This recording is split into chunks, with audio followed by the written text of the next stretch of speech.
बिस्मिल्लाहिर्रहमानिर्रहीम और अस्सलामुअलैकुम। 24 अप्रैल और पाकिस्तान में जुमेरात की शाम। आज अभी तक की अहम खबरें और मेरा तज्जिया। आज के इस व्लॉग को शुरू करते हैं पाकिस्तान की तरफ से कौमी सलामती की कमेटी का जो इजलास हुआ उसका एलामिया जारी हुआ है। बहुत सारी खबरें हैं आज के व्लॉग में। बहुत सारी हिंदुस्तान से डेवलपमेंट हैं, बहुत सारी पाकिस्तान से हैं। फिर अपना तज्जिया भी आखिर पर आपको देने की कोशिश करेंगे। ज़रा क्विकली चलेंगे क्योंकि आज खबरें बहुत सारी हैं और उन्हें कवर करना है। तो क्विकली शुरू करते हैं कि आज सबसे पहले तो पाकिस्तान की तरफ पाकिस्तान में कौमी सलामती की कमेटी का इजलास हुआ, जो फॉर्म 47 के छोटे से जो वज़ीर आज़म हैं शहबाज शरीफ, उन्होंने उनकी सदारत में हुआ। कुर्सी के नीचे पाए लगाए गए, उन्हें ऊंचा किया गया, उस पर बैठ के उन्होंने अलामिया किया। उसके अंदर हिंदुस्तान की तरफ भी आज ऑल पार्टीज़ कॉन्फ्रेंस हुई। इधर अगर कौमी सलामती की कमेटी हुई तो उधर ऑल पार्टीज़ कॉन्फ्रेंस हुई।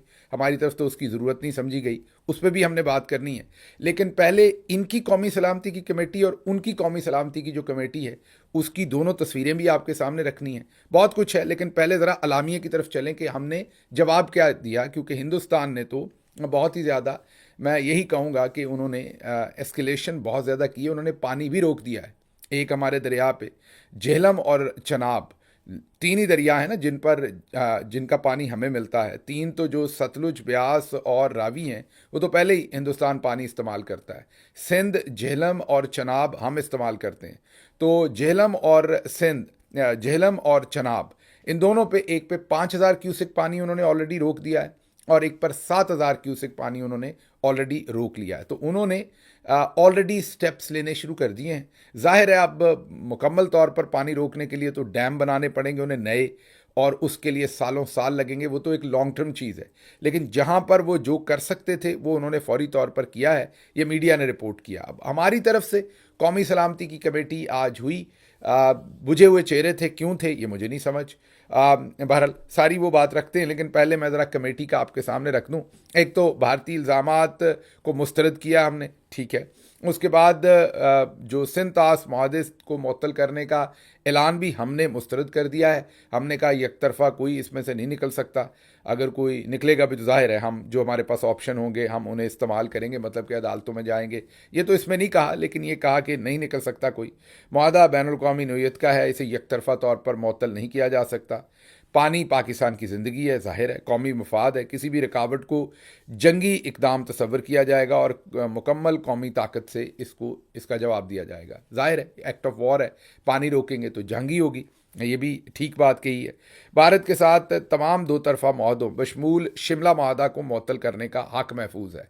पाकिस्तान ने कहा आपने मुअत्तल किया तो हम भी कर सकते हैं, किए नहीं है हमने, हम भी कर सकते हैं ये कहा है। और इसमें शिमला मुआहदा है वो भी इसमें शामिल है। अच्छा, उसको जब मैंने गौर से पढ़ा है, 1972 में शायद वो हुआ था, 1972 में हम हारी हुई सिचुएशन में थे, और उसमें वो मुआहदा, उसमें मुझे तो कोई मे बी मेरी नालायकी हो, मैं समझ ना पाया। लेकिन शिमला मुआहदा में एक तो हमने अपने कैदी वापस लिए थे, जो हमारे फ़ौजी उधर 90,000 उन्होंने पकड़े हुए थे वहाँ बांग्लादेश में, और वो वापस लिए थे हमने। उसके बाद जो इलाके कुछ हमारे पास उनके थे और शायद ज़्यादातर उनके पास हमारे हों या हमारे पास उनके हों, वो हमने एक दूसरे के छोड़े थे। तो उस मुआहदे के अंदर मुझे और तो कुछ ऐसा नज़र नहीं आ रहा कंक्रीट इस वक्त के लिए। वो तो done and dusted pass transaction हो चुकी है। तो उसकी मुझे समझ नहीं कि उसको हम मुअत्तल करेंगे, उसका हमने नाम क्यों लिया है, ये मुझे समझ नहीं। हो सकता है कि मैं फॉरेन पॉलिसी का एक्सपर्ट नहीं हूँ, हो सकता है मुझे ना पता हो, लेकिन कोई मुझे ख़ास चीज़ उसमें ऐसा सच नज़र नहीं आई कि जिसका हिंदुस्तान को बहुत ज़्यादा इफ़ेक्ट हो। बहरहाल आगे चलते हैं। जब तक भारत दहशतगर्दी, टारगेट किलिंग और अक़वाम मुत्तहिदा की करारदादों की खिलाफ वर्जी से बाज नहीं आता तो हम भी मुआहदे जो है वो कर सकते हैं। अच्छा, यहाँ पर बड़ी इंपॉर्टेंट बात है जो पहले नहीं हुई। आपको पता है, आप लोग मुझे छेड़ते भी हैं कमेंट्स के अंदर कि आप बार बार जो हैं वो गार्डियन की वो स्टोरी के अंदर जब आमिर सरफराज उर्फ तांबा कहते हैं तो ये अब तांबा बार बार क्यों कहते हो, नाम है उनका तांबा। क्योंकि मैंने इतनी बार स्टोरी की है कि अब आप मेरे से सवाल भी पूछते हैं। जो गार्डियन ने स्टोरी की थी कि हिंदुस्तान ने पाकिस्तान में घुसकर लफ्ज़ मेरा नहीं, वो उनका है, पाकिस्तान में आकर उन्होंने 20 लोगों को कत्ल किया। गार्डियन ने बाकायदा जिनको कत्ल किया और जिन्होंने कत्ल किया मीन जिनसे कत्ल करवाए वो तमाम उन्होंने ट्रेल भी दी, कैसे लोगों को दुबई में हायर किया, कौन सियालकोट का रहने वाला था, उसे कैसे पैसों का लालच दिया, यहाँ भेजा, कैसे कत्ल करवाया, पूरी तफसील उन्होंने उसमें लिखी। हमारे जो वो मजाकिया किस्म के जुगतबाज वो जो है ख्वाजा साहब जो हैं वो इस पर कभी नहीं बोले, किसी ने कोई बयान नहीं दिया, हमारे डीजी आईएसपीआर नहीं बोले, फॉरेन ऑफिस नहीं बोला, हमने बिल्कुल खामोशी रखी। फिर उनके वजीर ने भी बयान दे डाला कि हाँ हमने मारा है, आइंदा भी मारेंगे, गार्डियन की स्टोरी के बाद हम फिर भी खामोश रहे। और फिर उन्होंने मज़ीद भी लोगों को कत्ल किया, उसके बाद भी तकरीबन 10 के करीब लोगों को, अगर मैं गलत नहीं हूँ, उन्होंने मज़ीद पाकिस्तान में आके कत्ल किया, हम खामोश रहे। आज पहली दफ़ा हमारी हल्की सी चूं निकली है उसके ऊपर, अभी भी हम खुल के नहीं बोले सलामती कौंसिल के उस सलामिये में, हम तो बार बार यहाँ से स्टोरी को कवर करते थे, लेकिन आज भी पाकिस्तान कोई खुलकर उस पर बोलना नहीं चाहा। पाकिस्तान ने हल्की सी चूं की है हमने उसके ऊपर, हल्की सी, कोई खुल के, हालांकि खुल के बोलना चाहिए। ओ भाई रो तो खुल के, अगर हंस नहीं खुल के सकते तो रो तो इतना ऊंचा कि पूरी दुनिया को सुने। आपके लोगों को पाकिस्तान के अंदर आकर उन्होंने मारा है, वो कहते हैं हमने घुस के मारा है फिर मारेंगे। आप ये अपना मुकदमा दुनिया के सामने नहीं रख सके? क्या कोई एग्रीमेंट किया हुआ है हमने अपने बंदे मरवाने का? क्या मसला है? हम ये दुनिया को क्यों नहीं बताते? ये गार्डियन की स्टोरी क्यों नहीं रखते आज? क्यों हम उस टाइम क्यों नहीं बोले? हम खामोश क्यों हैं हम? तो ये हमें जो एक और दूसरी तरफ नवाज शरीफ साहब का बताते हैं, उनकी तो आवाज़ ही चली गई है, पता नहीं डॉक्टर उसको चेक करवा रहे हैं कि नहीं गूंगे हो गए हैं उधर जाकर, वो आपको दिखाते हैं वीडियो, वो भी आप हैरान होंगे कि कैसे कैसे तोहफे पाकिस्तान को मिले। तो बहरहाल आज हल्की सी चूं निकली है हमारी, वो जो लोग हमारे अंदर आके मारते रहे हैं उनका हल्का सा जिक्र किया है भाई, इतना जिक्र किया है कि जब तक वो पाकिस्तान के अंदर आकर ये नहीं कहा कि इतने बंदे मारे हैं, ये बंदे मारे हैं, लिस्ट नहीं शाया की, और फिर हमारी इंटेलिजेंस एजेंसीज क्या कद्दू खा के सोई हुई हैं, उनको अब गार्डियन को अगर पता है कि फलां ने फलां जगह से हायर करके सियालकोट के लड़के को दुबई से भेजा और मरवाया और ये किया, तो क्या इन्होंने इसके ऊपर मजीद होमवर्क नहीं किया? ये सिर्फ पाकिस्तान तहरीक इंसाफ को ठोकने के लिए बैठे हुए हैं। तो क्या आज रोस्टर जारी नहीं करना चाहिए था पूरे सबूतों के साथ कि पाकिस्तान में आपने इतने 28 या 32 या प्रिसाइजली 37 लोग आपने कत्ल करवाए, जितने भी करवाए हैं, और ये इसके सबूत हैं, ये पीछे से ये ऑफिसर थे, इन्होंने हैंडलिंग की, इस तरीके से पैसा बना, ये ट्रेल बनी। मतलब आप कर क्या रहे हैं? अगर आपने आज भी कौम को ये नहीं बताना था, अगर आज भी आपने दुनिया के सामने अपना मुकदमा नहीं रखना था, तो आप सिर्फ हमें ठोकने के लिए वहां पर बैठे हुए हैं सिर्फ।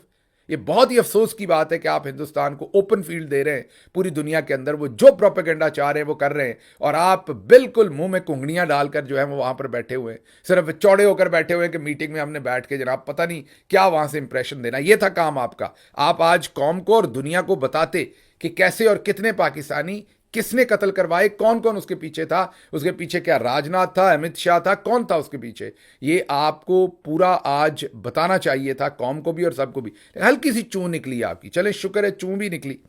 आगे चलते हैं जी। आगे कहा कि वाघा बॉर्डर भी बंद रहेगा। अब ये तो उन्होंने बंद कर दिया हुआ है, हम ऐलान करते ना करते एक ही बात है। फिर 30 अप्रैल तक लोग जो वहाँ से दाखिल हुए वापस आ जाएं या निकल जाएं, ठीक हो गया। वीज़ा इस्तिस्ना आपने कहा कि मुअत्तल सार्क, वो उन्होंने कर दिया हुआ है, हमने करना ही करना है, ज़ाहिर है, इसमें तो कोई अहम बात नहीं है। भारतीय शहरियों के वीज़े आपने मनसूख कर दिए सबके, सवाए सिख यात्रियों के। ये आपने अच्छा काम किया, अच्छा काम किया, सेंस प्रिवेल हुई।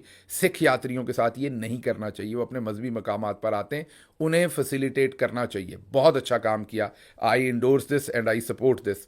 अच्छा, फिर भारतीय शहरियों को 48 घंटे में पाकिस्तान छोड़ने का कहा, वो 24 ही कर देते आप, क्योंकि उन्होंने 24 घंटे पहले का कहा है, उनके 24 घंटे गुजर गए हैं, तो आपका साबन स्लो है, तो आपने अब जब ऐलान करना ही था तो 24 घंटे दे देते, कम अज़ कम बराबर पे तो ये हो जाता ना काम। इस्लामाबाद में भारतीय दिफाई, बहरी, फ़ज़ाई मशीरों को नापसंदीदा करार देकर मुल्क छोड़ने का हुक्म। ये वैसे आप तरद्दद ना ही करते, वो तो अपने लोगों को पहले ही बुला चुके हैं, लेकिन चले फिर भी डिप्लोमेसी में मेरा ख्याल कागजी कार्रवाई ज़रूरी होती है, ठीक किया है। फिर आपने जो मुआवन हैं इनके वो भी ख़त्म कर दिए, ठीक है, इन्हीं अफसरान के साथ जो काम कर रहे थे लोग। फिर भारतीय हाई कमीशन के अमले को उन्होंने 55 से कम करके 30 करने का फैसला किया, आपने भी कर दिया, बिल्कुल वो तो टिट फॉर टैट है जो उन्होंने किया। अच्छा, अगला बड़ा इंटरेस्टिंग बयान है, पाकिस्तान की फ़ज़ाई हदूद भारतीय एयरलाइंस के लिए बंद, भारतीय मलकियत या भारतीय ऑपरेटेड तमाम परवाज़ों पर पाबंदी। अब ये बड़ी खूबसूरत बात है, इसमें भी शायर ने कल्टी मारी। ज़रा साइड से निकला है शायर, जैसे वो चूं की है ना हल्की सी, यहाँ भी हल्की सी चूं है, आप ज़रा इसमें भी बदआंती चेक कीजिए। अब इंडियन एयरलाइन नहीं जा सकेगी, लेकिन Etihad airline, Emirates airline, Qatar airline, क्योंकि वो इंडियन ओन नहीं है, वो फ़्लाइटें लेकर इंडिया जा सकेगी। तो उनको क्या तकलीफ़ हुई? अगर उनकी एक एयरलाइन नहीं जा सकेगी पाकिस्तान के ऊपर से, वो ज़रा परे से घूम के आ जाएगी, तो बाकी तो दुनिया की सारी एयरलाइनें हमारे ऊपर से गुजर के हिंदुस्तान को, तो या तो ये ऐलान करना ही नहीं चाहिए था, करना था तो फिर पूरा करना था, फिर पूरा मज़ा लेना था। ये इसमें भी बस चूई की है ज़रा सी। अच्छा जी, अगली है, और इसमें मैंने जैसे कहा कि भारतीय मलकियत या भारतीय ऑपरेटेड, तो वो तो एयर इंडिया या दो चार उनकी लोकल एयरलाइन होंगी ना, बाकी तो इंटरनेशनल तो सारी आपने अलाउ कर दी। भारत के साथ हर किस्म की तजारत भी मुअत्तल है।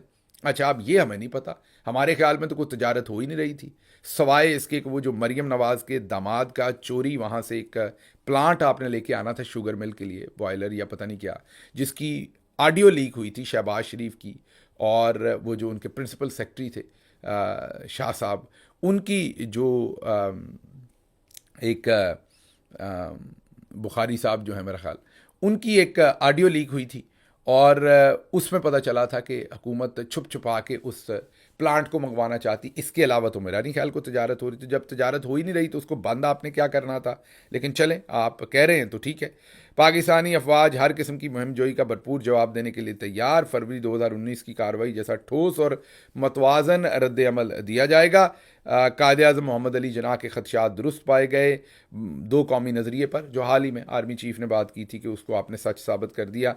पाकिस्तानी कौम अमन की हामी है, मगर खुद मुख्तारी वकार हकूक़ पर समझौता नहीं करेगी, ये वाली बातें भी की गई। ठीक है, ये हमारा हक है, हमने की हैं। अच्छा, अब इसमें कुछ इंटरेस्टिंग चीज़ें हैं और कुछ अहम चीज़ें हैं जिन पे हमारा तज्जिया जो है वो बड़ा इंपॉर्टेंट है इसी अलामिये के अंदर। तो अगर हम अलामिये को देखें, पहले सबसे पहले तो आप ज़रा ये, क्योंकि दोनों साइडों की तस्वीरें देखें, ये हिंदुस्तान की नेशनल सिक्योरिटी कमेटी का इजलास है, सब सिविलियन बैठे हुए हैं, और दूसरी तरफ ये हमारी नेशनल सिक्योरिटी का इजलास है। इसमें आधी फ़ौजी क़यादत बैठी है, आधे सिविलियन। हालांकि होना ये चाहिए था कि फ़ौजी क़यादत के साथ वज़ीर आज़म जो है वो अलग से बात करते, और फिर दुनिया के सामने जो डिपिक्शन है वो सिविलियन लीडरशिप की आनी चाहिए। ये काम अब पाकिस्तान में ख़त्म होना चाहिए। आप फ़ौजी रेजिमेंट के अंदर ये नहीं हो रहा, एक आध जनरल साहब चले ज़्यादा ज़्यादा बिठा लें, जो आकर जो आपसे रेलेवेंट हों, जिन्होंने आके बताना हो, उनको बिठाएं, मतलब तीनों चीफ्स बिठा लें चले, लेकिन उसमें तादाद हमेशा ज़्यादा जो है वो सिविलियन साइड की होनी चाहिए, उसमें आपके वज़रा, उसमें आपके, और ये छोटी होनी चाहिए। ये छोटी होगी तो पता लगेगा कि ये अहम मीटिंग है। इतना लंबा चौड़ा रश आपने डाला हुआ है रोड पर, तो वो दूसरी बात ये कि ज़रा गौर कीजिए, हमें ये सारी ज़िंदगी ये बताया जाता है कि फ़ौजी साइड बड़ी डिसिप्लिन्ड होती है। ये प्राइम मिनिस्टर हाउस के अंदर एक मीटिंग रूम है, जो छोटा रूम है लेकिन उसमें ज़्यादा कुर्सियां डाली हुई हैं, और ये बेसिकली एक सब्सिट्यूट है जो प्राइम मिनिस्टर सेक्रेटेरिएट में कमेटी रूम बड़ा है, और वहाँ पर कैबिनेट की मीटिंग होती है। यहाँ प्राइम मिनिस्टर जब हाउस में मीटिंग करते हैं तो कैबिनेट की मीटिंग यहाँ कर ली जाती है, तो इसलिए उसमें कुर्सियों पे कुर्सियां चढ़ी हुई हैं। अगर आप देखें, आगे भी कुर्सियों पे कुर्सियां चढ़ी हैं, पीछे भी कुर्सियों पे कुर्सियां चढ़ी हैं। हालांकि जिस भी बेवकूफ़ ने इसे डिज़ाइन किया था, ये नवाज शरीफ साहब के ज़माने में हुआ था डिज़ाइन, इसीलिए आप देख रहे हैं ना ये पीछे पूरे गोल्डन पर्दे, इस टब्बर को सब गॉडी गॉडी सा मटीरियल चाहिए होता है, गोल्ड ही गोल्ड हर तरफ लगा होता है। इंस्पायर्ड हैं ये, वहाँ जो अरब्स हैं उनसे ये इंस्पायर्ड है, तो उसी तरह का स्टफ़ रखते हैं। तो कुर्सियाँ ज़रा बड़ी बड़ी रखी हैं, कमरा छोटा था तो कुर्सियाँ छोटी प्लान कर लेते, ज़रा स्लीक कुर्सियाँ होती तो ज़्यादा कुर्सियाँ भी आ जाती, बुरी भी ना लगती। लेकिन बाहर अब आप ज़रा गौर कीजिए कि एक तो जो कौमी सलामती की इस तरफ कमेटी और उस तरफ कमेटी, मैंने बताया कि एक तो सिविलियन और फ़ौजी, हमारी तरफ से इतने फ़ौजी अफसरान नज़र नहीं आने चाहिए थे, सिविलियन को नज़र आना चाहिए था। भले बेचारों के पल्ले कुछ नहीं, पर चले नज़र ही आ जाना चाहिए था। जैसे आपको बड़ा पता है कि प्रेस कॉन्फ्रेंस में आपने नहीं बैठना, वहाँ आप नहीं बैठे, वहाँ आपने सिर्फ सिविलियंस को बैठाया, क्योंकि वहाँ रिपोर्टर को फेस करना है, पब्लिक बैकलैश है, वहाँ आप नहीं हैं। लेकिन कमेटी में आप मौजूद हैं, क्योंकि वहाँ आपने अपने पावर ऑप्टिक्स करने। बुरी बात है, इससे सिविलियन सुप्रीमेसी है नहीं, मुझे पता है, लेकिन जो ढकोसले किया उसको भी आप अंडरमाइन कर देते हैं। तो ये दोनों तस्वीरों में वाज़ेह फ़र्क है। आपको कम अज़ कम उनकी तस्वीर देख के ही हमें कुछ सीखना चाहिए था कि हमने इस फैसले को कैसे करना है। वन, दूसरा, हमें बताया जाता है हमेशा, जैसे मैंने कहा कि फ़ौजी साइड जो होती है बड़ी डिसिप्लिन्ड होती है। आप ज़रा गौर कीजिए कि खाली कुर्सियां भी इस मीटिंग में आ रही हैं, और अकल के अंदर कुर्सियाँ ही उठवा दो कमरे में से, कितनी देर लगेगी? उधर इतने सारे लोग हैं, उन्हें कहो कुर्सियाँ उठा दो जो अजाफी कुर्सियाँ हैं। ये जो इस तरफ वर्दी में मौलवी साहब बैठे हुए हैं उनके साथ देखें 2 कुर्सियाँ खाली हैं, इस तरफ भी जो सिविलियन बैठे हुए हैं आखिरी उनके साथ भी कुर्सियाँ खाली हैं। खाली कुर्सियाँ, कुर्सियों की कोई तरतीब नहीं, कोई पीछे निकली हुई, कोई आगे निकली हुई है, किसी तरतीब से नहीं बैठे, नीटनेस नहीं है वहाँ पर। जग पानी के रखे हुए हैं, जैसे पता नहीं कितनी प्यास लगी है, पता नहीं ये फिक्र पड़ गया पानी बंद हो गया है, सारा पानी रख लो थे, मीन जग पानी के रखे हुए हैं। अच्छा, फिर शायद आर्मी चीफ या साहिर शमशाद साहब जो हैं जन साहब, उनके सामने नेस्ले की बोतल पड़ी हुई है। तो हम इस मीटिंग के अंदर नेस्ले का जो है वो प्रॉक्टर एंड गैम्बल वालों के तावन से हम नेस्ले को भी, वो तो उनका मैंने ऐसे ही नाम ले दिया, मेरा नहीं ख्याल प्रॉक्टर एंड गैम्बल का इसमें कोई लेना देना है, लेकिन बहरहाल नेस्ले वालों के तावन से मैं जैसे ये मीटिंग हो रही हो, और भाई इसके ऊपर से रैपर ही उतार लें। इतना तो डिसिप्लिन आपके, जाहिर है ये आपके अफसरान ने रखी होगी, ये बेचारे उनकी तो हिम्मत नहीं है कि आपके सामने वहाँ से पानी दें, सिक्योरिटी के इश्यूज होंगे, तो इस पर से रैपर ही उतार लें या इसे ग्लास में डाल के रख दें। It doesn't look nice. एक प्राइवेट कंपनी की बॉटल जो है वो आपके सामने नेशनल सिक्योरिटी कमेटी के इजलास में, या तो फिर सबके सामने पड़ी हो, बाकियों के सामने जग पड़े हुए हैं, वो लगता है वो PIA में बैठे हुए हैं, उनको उससे पानी मिल रहा है, आपका लगता है आप एमिरेट्स एयरलाइन में बैठे हैं, आपको बोतल मिल रही है। तो ये भी ज़रा सूरत हाल ज़रा आप वाजे देख लें। तो अब ये तो हो गई हमारी जो नेशनल सिक्योरिटी का वहाँ पे मसला। अब आगे चलते हैं ज़रा। अब अलामिये के अंदर जो कुछ आपने देखा, जो लीडरशिप है वो तो 47 वाली है सारी की सारी, अब रियल लीडरशिप तो है नहीं, अवामी लीडरशिप तो कहीं मौजूद नहीं है जिसके ऊपर आप तमाम चीज़ें उनके साथ कर सकें। बयानिए में आप भारत से मुकम्मल तौर पर पीछे हैं, क्योंकि आपने ट्विटर बंद कर रखा है, सहाफ़ी डरे हुए हैं, ये मैं पहले एक्सप्लेन कर चुका हूँ।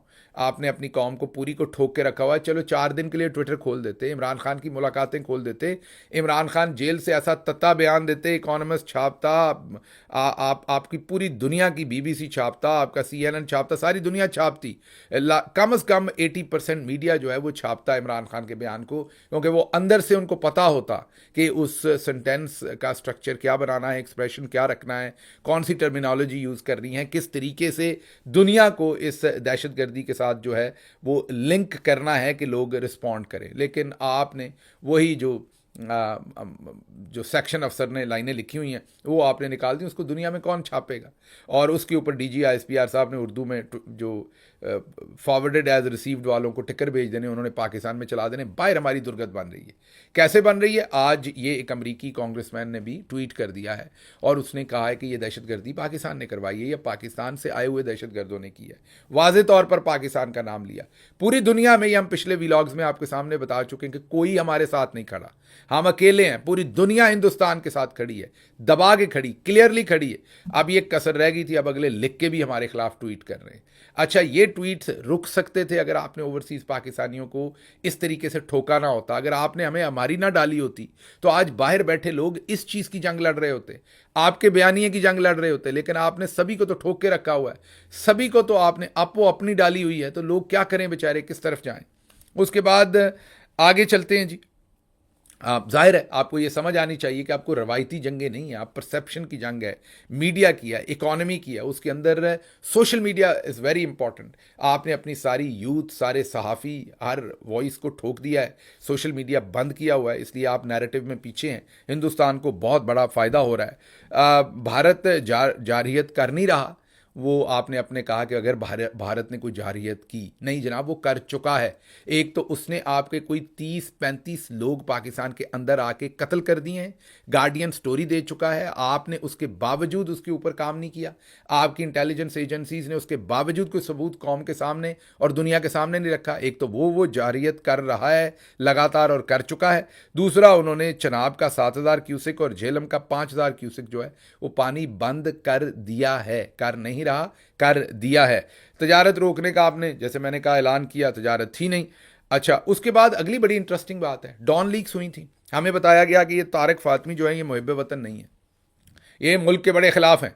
और याद कीजिए उस वक्त के DG ISPR साहब ने ट्वीट रिजेक्टेड। अच्छा, हमने भी तबला बजाया था तब कि ट्वीट रिजेक्ट हो गया, बड़ा काम हो। नहीं, आपका काम नहीं था तब भी ऐसे ट्वीट रिजेक्टेड लिखना, ये तब भी आपका काम नहीं था, हम गलत थे तब। आपने जब लिखा था तो हमने भी पीछे तबला मारा था कि बड़ा काम किया आपने, और जाहिर है हमारी भी लर्निंग हुई है with the passage of time. आपका तब भी आपको जो एतराज़ था इन हाउस बातें करनी चाहिए थी आपको, ये आपका काम नहीं था कि आप पब्लिकली जाके कहते ट्वीट रिजेक्टेड। ये DGSPR का काम तो नहीं था, उस वक्त के DGSPR हों या आज के हों, कि आप ट्वीट करते फिरें कि जो गवर्नमेंट बैठी हुई है ऑफ द डे उसने एक फैसला किया है या जो भी हुआ है उस पर आप रिजेक्टेड। आप अंदर अपनी रिजर्वेशन से बात करें, एजुटेशन दें अपनी जो भी कानून के अंदर रहते हुए, लेकिन आपने अपने आप को एक बगावत कर दी थी एक किस्म की। उस वक्त के DGSPR ने वो ट्वीट करके एक किस्म की हुकूमत के खिलाफ बगावत की थी मेरे ख्याल में तो। लेकिन बहरहाल अब मसला ये है कि चले आपकी बात मान लेते हैं एक मिनट के लिए कि वो आपने ठीक किया था। तो अगर ठीक किया था तो उस वक्त के गद्दार तारिक फातमी जो है वो आज की इतनी अहम मीटिंग में क्यों बैठे हुए हैं? आपने तो उन्हें गद्दार, बागी और मुल्क दुश्मन करार दिया था, तब उन्हें निकलवाया था आपने हुकूमत से। आज वो फिर उसी मीटिंग में बैठे हुए हैं कौमी सलामती की, और आप सारे मिलके काम कर रहे हैं। इसका मतलब है कि ये आपके ऑब्जेक्टिव होते हैं सियासी, उनको पूरा करने के लिए किसी को गद्दार कह देते हैं, अगले दिन उसी को जहाज़ में बिठा के आप वापस पाकिस्तान लेके आते हैं, उन्हीं ओहदों पर बिठाते हैं। मतलब कौम को मामू बनाया हुआ है, असलियत कोई इन चीज़ों के अंदर नहीं होती। अच्छा जी, फिर आपने जो प्रेस कॉन्फ्रेंस करवाई, आज ये बैठे चेहरे सामने, आप इनमें देखें, दो तो इनमें फॉर्म 47 वाले हैं। एक रेहाना डार साहबा से हारे हुए हैं, एक वो लाहौर पता नहीं किससे हारे हैं, हमारे किसी दोस्त से, वो जो डंटोनक साहब हैं। तो ये दो तो चेहरे जो हैं ये हारे हुए बैठे हुए हैं वहाँ पर, और एक भी इन सारों में एक भी अवामी इलेक्टेड रियल रिप्रेजेंटेटिव नहीं है, एक भी। तो जब अवामी रिप्रेजेंटेटिव ही नहीं है तो फिर इन्होंने क्या जवाब देने? वो मस्खरापन कर रहा था वहाँ पर बैठा ख्वाजा आसिफ, उससे एक रिपोर्टर ने सवाल किया कि जी हमारी फ़लाँ फ़लाँ फ़ौज की मूवमेंट्स हुई हैं, तो उसने आगे से सीरियस नहीं रहा, उसको नहीं समझ आई कि वो चलें। जनरल आसिम मुनीर साहब उन्हें जिता कर ले आए हैं, तो इन्हें यही बता दें कि कुछ मौके महल होते हैं। अगर आप किसी सीरियस इशू के ऊपर बात कर रहे हैं तो वहाँ दांत नहीं निकालते, तो बजाय इसके कि उसका सीरियस जवाब देते या कहते कि ये ऑफ द रिकॉर्ड है या ये क्लासिफाइड है या इसका मैं जवाब नहीं दूंगा और आगे बढ़ते, उन्होंने कहा, रिपोर्टर को कहा, जो तेनों सारियां गल्लां दा पता है तो मैं तेनों क्यों दसा, और इस पर कहका लगाया, ठट्ठा लगाया, और जो हॉल के अंदर बैठे हुए तमाम लोग थे उन्होंने भी ठट्ठा लगाया। तो ये मस्खरे हैं, इनसे वही काम लिया जा सकता है जो आप ले रहे थे, वो बैठे वही काम कर रहे थे माशाल्लाह से। कौमी सलामती के इशू पर आप इन लोगों को बुलवाएंगे जो कोई 50,000 से एक बेवा से हारा हुआ है, दूसरा भी आप सारा कुछ चोरी वोरी करके लाया हुआ है वोट जो है। अच्छा जी, आगे उन्होंने कहा कि भारत पाकिस्तानी शहरियों पर दहशतगर्दी हमलों की साजिश कर रहा है, ईंट का जवाब पत्थर से देंगे, पाकिस्तानी शहरी महफूज नहीं होंगे तो भारत भी कोई महफूज नहीं रहेगा। जनाब 40 के करीब, 37 के करीब बंदे शायद यहाँ 35 या 37 वो यहाँ आकर कत्ल कर चुके हैं। आप छोड़ें उधर, आपने क्या करना है, आप सिर्फ हमें बता ही दें कि उन्होंने कैसे किया और कैसे करवाया, उसकी इन्फॉर्मेशन ही दे दें। इतनी बड़ी बड़ी एजेंसीज हैं। उसके बाद जो अगली चीज़ इसके अंदर हमने रखनी है वो ये है कि बैरिस्टर गौर साहब ने एक वीडियो बयान जारी किया, उन पर जाहिर है PTI के अंदर से बड़ा तनकीद हो रही है लोगों की कि भाई आपने क्यों जारी किया ये। लेकिन चलें दूसरी साइड से अगर देखें तो कौमी यकजहती में उन्होंने एक बयान जारी किया, और आगे से जो इनकी बेशर्मी है वो ये है कि मुल्क की जो सबसे बड़ी पॉलिटिकल पार्टी है, 90% लोगों ने जिसे वोट दिया, जो हकीकी इलेक्टेड पार्टी है, जो हकीकी आवाम की रिप्रेजेंटेटिव है, उसको ना आज कौमी सलामती का पता था, ना बुलाया अपोजिशन लीडर को, ना उससे डिस्कशन की, ना उसको एतमाद में लिया, और गौहर साहब ने जो स्टेटमेंट जारी की उसका भी लिहाज नहीं रखा कि चलें PTI खुद से कौमी यकजहती ऑफर कर रही है, हम उसको रिस्पेक्टफुली लें और एक सबसे बड़ी जो अवामी आवाज़ है, सबसे बड़ी आवाम की रिप्रेजेंटेशन जो है उसको इसमें शामिल करें। दूसरी तरफ अगर आप हिंदुस्तान में देखें तो उन्होंने, राहुल गांधी ने वहाँ पर इंटेलिजेंस फेलियर की बात की। उन्होंने कहा कि हमारी हिंदुस्तान की इंटेलिजेंस फेल हुई है। उन्होंने वहाँ इंटेलिजेंस फेलियर की बात की, किसी ने उन्हें बागी और गद्दार नहीं कहा। यहाँ जाफर एक्सप्रेस में आप इंटेलिजेंस फेलियर की बात करें, फ़ौरन आपको गद्दारी और बगावत के मुकदमे तमगे मिल जाते हैं कि आप तो मुल्क दुश्मन हैं। आप देखें इंटेलिजेंस फेलियर की बात करते हैं, यहाँ DGSPR आप पे चढ़ दौड़ते हैं, आपको गद्दार वतन जो है वो डिक्लेयर कर दिया जाता है। वहाँ पर कमेटी की मीटिंग ही इसलिए हुई, ऑल पार्टीज़, मैंने नेशनल सिक्योरिटी कह दिया, ऑल पार्टीज़ कॉन्फ्रेंस वहाँ, जिसमें अपोजिशन तमाम लोग आए, वहाँ जो मीटिंग हुई वो हुई ही इस बात के ऊपर कि इंटेलिजेंस फेलियर हुआ है। और राहुल गांधी ने कहा, जाहिर है मीटिंग के अंदर सारी चढ़ाई की, लेकिन उसके बाद उनकी तमाम पार्टीज़ ने यकजा होकर ये कहा, राहुल गांधी समेत, कि जो भी होगा हिंदुस्तान के गवर्नमेंट इसके अंदर जो भी फैसला करेगी, सारी पार्टीज़ पीछे खड़ी हैं। बिल्कुल मुल्क ऐसे ही डील करते हैं। लेकिन हमारे यहाँ इन्होंने आज क्या किया, इन्होंने इमरान खान साहब की आज भी मुलाकातें नहीं इन्होंने दी, उसे सुबह कवर करेंगे। मतलब एक तरफ वहाँ कौमी यकजहती हो रही है हिंदुस्तान में, यहाँ पर ये कौमी यकजहती को तोड़ने की हर मुमकिन कोशिश कर रहे हैं। आज भी अदालतों में फाइलें छुपाई रखी तहरीक इंसाफ की, आज भी आलिया हमजा को कोशिश थी कि उनको जेल में लंबा रखें, आज भी मतलब इन्होंने हर मुमकिन कोशिश आज भी पाकिस्तान तहरीक इंसाफ को ठोकने की। आगे चलते हैं जी। अगली ये जो बात आपके सामने रखनी वो ये है कि इसमें तो मैंने कहा ना कि कल बात करेंगे। अब ज़रा नवाज शरीफ साहब की तरफ आते हैं, क्योंकि क्विकली फिर मैंने एक आध और टॉपिक है वो करके व्लॉग लंबा हो रहा है, मुझे पता है, मैं कोशिश तो कर रहा हूँ तेज़, बातें इतनी ज़्यादा हैं आज। अब नवाज शरीफ साहब आज लंदन में थे, वो वहाँ से निकले। अब लोगों को था कि वो बोलेंगे, 3 दफ़ा प्राइम मिनिस्टर रहे हैं, बेटी चीफ मिनिस्टर है, सांप सूंघा हुआ है, ना शहबाज शरीफ ने अभी तक कोई स्टेटमेंट दिया, ना बेटी ने, और ना नवाज शरीफ वहाँ से बोला है। अब आल्दो के हमें पता चला है कि पिंडी साइड से उन्हें कहा गया कि बोलो भाई, गूंगे क्यों बने हुए हो। लेकिन उसके बावजूद आज जब नवाज शरीफ निकले वहाँ से अपने घर से, तो ये आपको वीडियो दिखा रहे हैं, साथ आवाज़ भी हमने छोड़ी हुई, थोड़ी इंटरप्शन होगी मेरी आवाज़ के साथ, उनकी भी आवाज़ आ रही होगी, लेकिन आपको सिर्फ ये बताने के लिए कि नवाज शरीफ से पूछा गया बार बार, एक बार नहीं बार बार पूछा गया कि मियाँ साहब ये हिंदुस्तान जंग का माहौल पैदा कर दिया, हमला कर रहा है, पानी रोक रहा है, आप क्या कहते हैं। बिल्कुल उन्होंने कहा मैं तो गोंगलू हूँ, मुझे तो पता ही नहीं, मैं तो मस्त हूँ। वो मस्त बन गए, उन्होंने जवाब ही नहीं दिया। वो बिल्कुल जैसे इनडिफरेंट, वो सामने मुंह पे सवाल पूछ रहे हैं, वो गोंगलू से बन के इधर उधर फिर रहे हैं, जैसे मैं कौन हूँ, मैं मुझे यहाँ कौन लाया है, मैं क्या कर रहा हूँ यहाँ पर, ये हालत थी उनकी।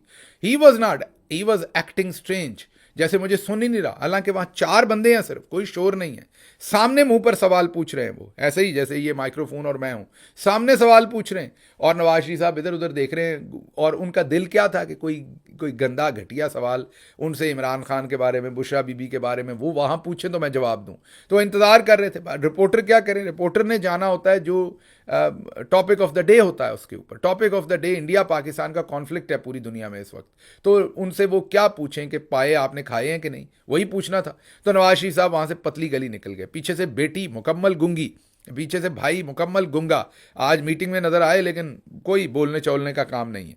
लेकिन चलो ये भी मेहरबानी है कि अभी तक गुंगे हैं, क्योंकि पिछली दफ़ा नवाज शरीफ ने अजमल कसाब का मामला जो पाकिस्तान के ऊपर पूरी तरीके से एडमिट किया था, बम्बई अटैक जो है उन्हें एडमिट किया था, कुलभूषण यादव की का जो ट्रायल है ICJ में, उसमें नवाज शरीफ की वो स्टेटमेंट इंडिया के वकील ने इस्तेमाल की थी कि देखें, तो खुद मानता है इनका साबिक वज़ीर आज़म कि ये टेररिज्म करते हैं और करवाते हैं। पठानकोट का बयान भी इन्होंने खिलाफ दिया था पाकिस्तान के, फिर डॉन लीक्स का बयान भी इन्होंने पाकिस्तान के खिलाफ दिया था। तो क्योंकि वहाँ बिजनेस पार्टनर हैं, जंदाल हैं, सब कुछ है, माल पानी है सारा, उनको खुश रखना है। फिर उनकी लॉबी के थ्रू अमेरिका में और बरतानिया में भी ये लॉबी करते हैं, जिसके थ्रू ये अपने इक़्तिदार को बचाते हैं। तो हिंदुस्तानी लॉबी के साथ जो रिलेशनशिप हैं वो बड़े तगड़े और सख्त हैं। तो इन हालात में नवाज शरीफ तो कभी हो ही नहीं सकता कि हिंदुस्तान के बारे में कोई बयान दे दे, तो वो गोंगलू की तरह चुप करके उन्होंने पतली गली वहाँ से निकलने की जो है वो कोशिश की है। अच्छा, और भी कई चीज़ें हैं जो हमने इसमें कवर करनी थी, और एक चीज़ सिर्फ आपको बता देते हैं कि आज एक जो हिंदुस्तानी फ़ौजी बॉर्डर जो उनकी फ़ोर्स है, ज़ाहिर है फ़ौजी उनका, हिंदुस्तान का एक फ़ौजी आज पता नहीं गलती से बॉर्डर क्रॉस कर आया या जो भी, या कोई साजिश के तहत आया ये नहीं पता, लेकिन पाकिस्तानी बॉर्डर फोर्स ने उसे गिरफ़्तार कर लिया और उसकी तस्वीर जारी की गई। मेरा ख्याल उसे वापस कर दिया जाएगा, क्योंकि ये दोनों मुल्कों का प्रोटोकॉल है कि जो भी इधर आ जाता है गलती से तो उसको फिर वापस कर दिया जाता है। लेकिन पाकिस्तान ने आज वो अरेस्ट किया, वो भी एक हेडलाइन बनी। लेकिन उसमें एक इंटरेस्टिंग चीज़ हमारे देखने की थी, क्योंकि ज़ख़म ऐसे दिए हुए हैं कौम के सारे लोगों को हमारी अपनी फोर्सेस ने, हमारी अपनी फ़ौज ने, बदकिस्मती से, ज़ाहिर है मौजूदा जो जनरल्स ऊपर बैठे हैं उनकी पॉलिसियों की वजह से, कि मैंने देखा कि वो जब उस फ़ौजी को पकड़ा हुआ तो उसकी आंखों पर पट्टी बांधी, और मैं याद कर रहा था कि हमारी ख़वातीन के मुंह पर शॉपिंग बैग्स डाल के लाते थे, गर्मी में शॉपिंग बैग डाले होते थे हमारी ख़वातीन के मुंह के ऊपर, ऐसे ही हम सब की आंखों पर ऐसी पट्टियाँ बांध के लाया जाता था। तो वो महसूस हुआ कि शायद अगर हमारे परदादा दादा जो हैं वो वहीं रहते हिंदुस्तान में और हम इधर आते ही ना गलती से बॉर्डर क्रॉस कर देते, तो फिर भी इस मुल्क में हमारे आंखों पर पट्टियाँ बंधनी थी। हम अपनी मर्ज़ी से इधर आए थे, अपना मुल्क इसे कबूल करके सारी वहाँ से अपनी सब कुछ छोड़ छाड़ के, तो फिर भी हमारी आंखों पर पट्टियाँ ही बंधी, तो हमारी किस्मत में पट्टियाँ ही थी। तो मुझे समझ आ रही थी कि इनको पट्टियाँ ही बांधनी आती हैं, भले दोस्त हो, भले अपना हो, भले पराया हो, बस जो अपने ऑब्जेक्टिव पूरा ना करो उन्हीं अखां से पट्टी बंद दो, ताकि लोगों की आंखों पर पट्टी बंदी रहे और लोगों को कुछ नज़र ना आए।